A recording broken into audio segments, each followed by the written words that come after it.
Hi everyone, this is Anjali. Welcome to the channel. So आज हम करेंगे कंसेप्ट ऑफ इंस्ट्रक्शन क्या होता है। ये आपका जो यूनिट 2 है ऑफ ब्लॉक 1 उसका नेक्स्ट टॉपिक है। इससे पहले हम नंबर सिस्टम, इसका यूनिकोड वगैरह पढ़ चुके हैं।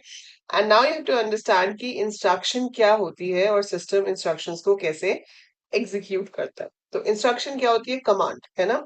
ये वीडियो स्पेसिफिकली इग्नू के लिए है and we are discussing the topic from the IGNOU's study material. ठीक है, जो न्यू सिलेबस आपका है, accordingly we are discussing the whole syllabus and will be covering up the back exercises as well as lab sessions. ठीक है, तो फटाफट से चैनल को सब्सक्राइब कर दो अगर आप इग्नू से बीसीए कर रहे हो।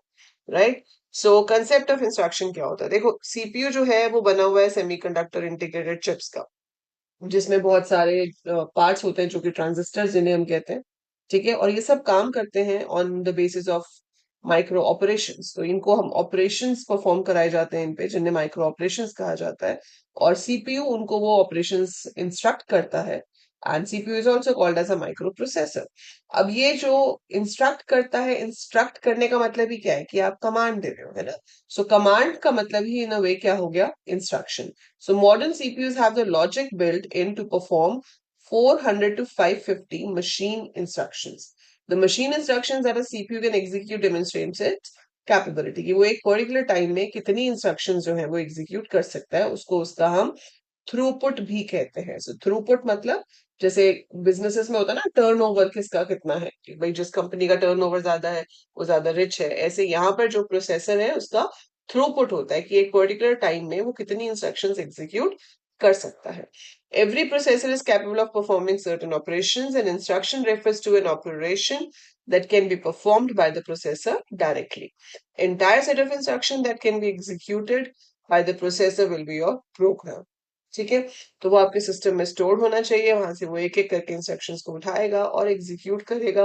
आपकी जो इंस्ट्रक्शंस है वो अरिथमेटिक एंड लॉजिक यूनिट की हेल्प से एग्जीक्यूट होती हैं, और उनको एग्जीक्यूट करने की कमांड कौन देता है? Control unit. The size and the format of instruction varies with different processors. तो जैसे जैसे आपका प्रोसेसर डिफरेंट होगा, आपका साइज एंड इंस्ट्रक्शंस ये सब भी डिफरेंट होगा। इसलिए हम कहते हैं कि जो मशीन लैंग्वेज है वो मशीन डिपेंडेंट होती है। जो बाइनरी होती है वो उस कंप्यूटर के अकॉर्डिंगली ही डिजाइन की जाती है। तो अगर आप कंप्यूटर चेंज करोगे, आपकी बाइनरी लैंग्वेज भी चेंज हो जाएगी। ठीक है, जबकि हाई लेवल लैंग्वेजेस ऐसे नहीं होती। But again, high level languages English जैसी लैंग्वेजेस होती हैं, बट कंप्यूटर को वो डायरेक्टली समझ में नहीं आती। तो we need to convert them, उनको हमें ट्रांसलेट करना पड़ता है बाइनरी में with the help of your compiler and interpreter, ताकि वो एग्जीक्यूट हो सके। नॉर्मली जो बाइनरी में इंस्ट्रक्शन आपकी होती है वो दो पार्ट्स उसके अंदर मेजर होते हैं। एक होता है ऑपकोड और एक होता है ऑपरेंड। ठीक है, जब भी हम बाइनरी में इंस्ट्रक्शंस लिखते हैं उसमें एक ऑपकोड होता है, ऑपरेंड एक से ज्यादा हो सकते हैं। डिपेंड कि आपका ऑपरेशन कितनी वैल्यूज पे परफॉर्म हो रहा है। जैसे आप एडिशन कर रहे हो तो एडिशन सिर्फ एक वैल्यू का तो नहीं होता ना, दो वैल्यूज को ऐड करते हैं। तो ऑपकोड होगा एक नंबर जो कि बताएगा कि ऑपरेशन क्या परफॉर्म हो रहा है, और ऑपरेंड बताएगा कि किन वैल्यूज के ऊपर वो ऑपरेशन परफॉर्म हो रहा है। जैसे यहाँ पर आपके पास एक सैंपल टेबल दिया हुआ है, जरूरी नहीं है कि ऑपकोड यही होगा, it's just a sample table. Addition को उन्होंने नंबर दे दिया 000, सब्ट्रैक्शन को दे दिया 001, मल्टीप्लीकेशन को दे दिया 010, ऐसे ही बाकी के ऑपरेशंस है। फिर जब आपकी पूरी इंस्ट्रक्शन बनेगी उसमें कुछ इस तरह से होगा। इस तरह से जो है इसमें क्या है कि ये आपका ऑपरेशन कोड है। ठीक है, ऑप कोड हो गया, और इसके बाद आपके जो ये बिट्स है they are representing two numbers. तो ये आपका पहला नंबर हो गया, ये आपका सेकेंड नंबर हो गया। तो इन दोनों नंबर्स को वो ऐड कर रहे हैं। So this represents 93, this represents 25। आप डेसिमल में कन्वर्ट करके देख सकते हो। 101 ऑपरेशन कोड है कॉम्प्लीमेंट का, और इस नंबर को वो कॉम्प्लीमेंट करेगा विच इज 85। ऐसे ही 011 है डिवाइड, तो ये दो नंबर्स का डिविजन परफॉर्म हो रहा है। ठीक है, तो इस तरीके से जो इंस्ट्रक्शंस हैं वो लिखी जाती हैं। We have operation code and we have operands, जिनके ऊपर आपका ऑपरेशन परफॉर्म होना है। Execution of a machine instruction on modern processors involve a complex sequence of operations with multiple cycles, जिसे instruction cycle कहते हैं। वो आप बहुत डिटेल में पढ़ोगे जब आपको कंप्यूटर आर्किटेक्चर सब्जेक्ट आएगा। So you will be getting computer architecture and organisation subject in second semester. उसमें इन सेकेंड सेमेस्टर ही आपको, तो उसमें आप बहुत डिटेल में पढ़ोगे यही सब कुछ कि इंस्ट्रक्शन साइकिल कैसे होता है, कैसे इंस्ट्रक्शन फेच होती है, फिर कैसे डी कोड होती है, कैसे उसके पार्ट्स जो है वो एग्जीक्यूट होते हैं। सबसे पहले जो इंस्ट्रक्शन है वो हमारी फेच होती है। फेच का मतलब है कि हम उसको रैम में लेकर आते हैं। तो रैम में तो आपका प्रोग्राम है, रैम से आप उसे सीपीयू रजिस्टर में लेकर आते हो, उसे कहते हैं फेच करना। फिर हम उसको डीकोड करते हैं, देखते हैं कि ऑपरेशन परफॉर्म होना कौन सा है, फिर उसमें से ऑपरेंड्स कौन से हैं, फिर फाइनली वो एग्जीक्यूट होती है, फिर जो रिजल्ट है वो राइट बैक होता है। So that's how an instruction is executed. इसको हम इंस्ट्रक्शन साइकिल कहते हैं। The control unit is responsible for overall control and coordination of instruction execution. ये सब आपका कंट्रोल यूनिट का काम रहता है यहाँ पर। ठीक है। अब ऐसे ही elements of CPU and their role, ये हमने अभी पहले भी डिस्कस किया था ऊपर। सो एलिमेंट्स ऑफ सीपीयू में हमने देखा कि अरिथमेटिक लॉजिक यूनिट होती है, कंट्रोल यूनिट होती है, और उनके रोल्स क्या होते हैं। So the CPU is a complex IC chip having millions of transistors as mentioned earlier. It has three major parts, CU, AU and the set of registers जो कि इसके डेटा को स्टोर करते हैं। तो आपका जो सारा काम होता है वो कौन परफॉर्म करवाता है? Control unit. कैलकुलेशंस कौन करता है? एएलयू। और डेटा जो इधर से उधर ट्रांसफर होता है वो होता है with the help of a special memory control, जिसे हम सिस्टम बस कहते हैं। तो ये देखो, ये अरिथमेटिक लॉजिक यूनिट है। ठीक है। ये आपका एएलयू है सीपीयू के अंदर, ये सीपीयू रजिस्टर्स हैं, ये कंट्रोल यूनिट है, और ये हमारी 3 बसेस हैं जो हमें रैम के साथ कनेक्ट करती हैं। बसेस हम जैसे नॉर्मल लेआउट में बस यूज करते हैं ट्रांसपोर्टेशन के लिए, वैसे ही यहाँ पे भी बसेस यूज होती हैं डेटा को ट्रांसफर करने के लिए। 3 तरह की बस है यहाँ पर: control bus, data bus, address bus. Control bus बताती है कि ऑपरेशन क्या परफॉर्म करना है, रीड करना है या राइट करना है, what operation we have to perform. So it tells us read या write which operation has to be perform. Data bus actual data को कैरी करती है, so it will carry the data to be transfer. ठीक है। सो जो data आपका transfer होने वाला है ये उसको कैरी करती है, so carry the actual data to be transferred. और एड्रेस बस में क्या होता है, देखो, अगर आप रैम से लेके जा रहे हो रजिस्टर पे, तो हम क्या कर रहे हैं? रीड कर रहे हैं रैम से। तो रैम के किस एड्रेस से डेटा रीड होके जाएगा सीपीयू के पास, उसका एड्रेस होता है।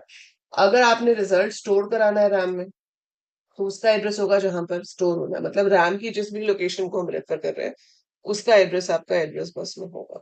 So CPU has a set of registers which is used to store some data temporarily. Register lies above cache and main memory in memory hierarchy of the system. Memory hierarchy का मतलब क्या है कि अगर CPU को कोई भी data चाहिए तो वो सबसे पहले उसको रजिस्टर में ढूंढेगा, रजिस्टर में नहीं मिलेगा तो वो उसको कैश में ढूंढेगा, कैश में नहीं मिलेगा तो वो जाके उसको रैम में देखता है, और अगर रैम में भी नहीं मिलता तो हार्ड डिस्क में ढूंढा जाता है, वहां भी नहीं है तो कुछ हो ही नहीं सकता, फिर तो वो एग्जिस्ट ही नहीं करता।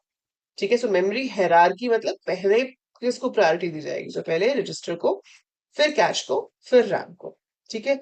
कुछ रजिस्टर्स होते हैं जो यूजर विजिबल रजिस्टर्स होते हैं, जहां पे हमें पता है कि यहाँ पे क्या स्टोर होता है, और कंट्रोल एंड स्टेटस रजिस्टर्स हैं जो सिर्फ स्टेटस बताने के लिए यूज होते हैं कि whether a device is working और not, whether a device has a problem, read करना है या राइट करना है वो बताने के लिए यूज होते हैं।